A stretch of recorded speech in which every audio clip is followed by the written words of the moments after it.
শোন বন্ধুরা, কক্সবাজার ওই জায়গায় ঘুরতে যাইব। অনেকদিন শয়তানি কিনা ঘোরাফেরা করব। আসসালামু আলাইকুম হুজুর। ওয়ালাইকুম আসসালাম। তোমাদের সময় আছে? তোমাদের সাথে কিছু কথা বলতাম ইনশাল্লাহ। চলো ওইখানে গিয়ে দাঁড়ায় কথা বলি। শোনো, তোমাদেরকে বলি, আল্লাহ তালা আমাদেরকে দুনিয়াতে পাঠাইছেন ওনার ইবাদত করার জন্য। আর আল্লাহ তালা আমাদের দুনিয়ায় সব কিছু দিছে আমাদের ভোগ করার জন্য।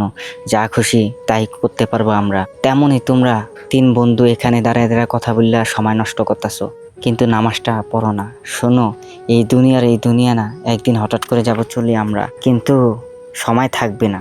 শোনো, আমাদের প্রিয় নবীজি হযরত মুহাম্মদ সাল্লাল্লাহু আলাইহি সাল্লাম অনেক কিছু করে গেছে, ওনার জীবনে অনেক কষ্ট করে গেছে, দান মোবার শহীদ করে গেছেন। আর আমরা তিনার উম্মত। আল্লাহ তাআলা আমাদেরকে দুনিয়ার সবকিছু ভোগ করার জন্য দিয়েছে, তেমনই আমরা আল্লাহ তাআলার ইবাদত করব, আল্লাহ তাআলাকে ডাকবো, কারণ এই দুনিয়ায় বেশি দিন আমরা বাঁচতে পারবো না।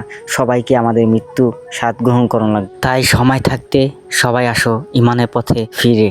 সময় হারিয়ে গেলে আর পাবে না, আর পাবে না, আর পাবে না কোনোদিনও। তাই সময় থাকতে সবাই ইমানের পথে, দিনের পথে ফিরে আসো। তাই ভাই, আপনারা সকলে কি শিখতে পারলেন জানি না আমি।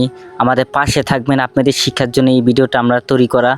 সকলেই কি বুঝতে পারলেন? এই দুনিয়ার মধ্যে বেশি দিন আমরা বাঁচবো না। তাই আমাদের রাসূলের পথে, আল্লাহ তাআলার পথে আমরা ফিরে আসি, কারণ আমরা এই দুনিয়ার বেশি দিন বাঁচবো না, বেশি দিন থাকবো না। তাই আমরা সকলে মিলে দিনের পথে ফিরে আসি। আর এই ভিডিওটা সকল ভাইদের কাছে শেয়ার করে দিই, যেন একটা ভাই কিছু শিখতে পারে, কিছু জানতে পারে। ইনশাল্লাহ দিনের পথে সকলে ফিরে আসি। আমাদের সময় চলে গেলে আমরা আর কিছু করতে পারবো না, আর কিছু করতে পারবো না। তাই সকলে দিনের পথে ফিরে আসেন, আমাদের পাশে সবসময় জুড়ে থাকবেন ভিডিও পাওয়ার জন্য। সকলে ভালো থাকবেন, সুস্থ থাকবেন। আসসালামু আলাইকুম।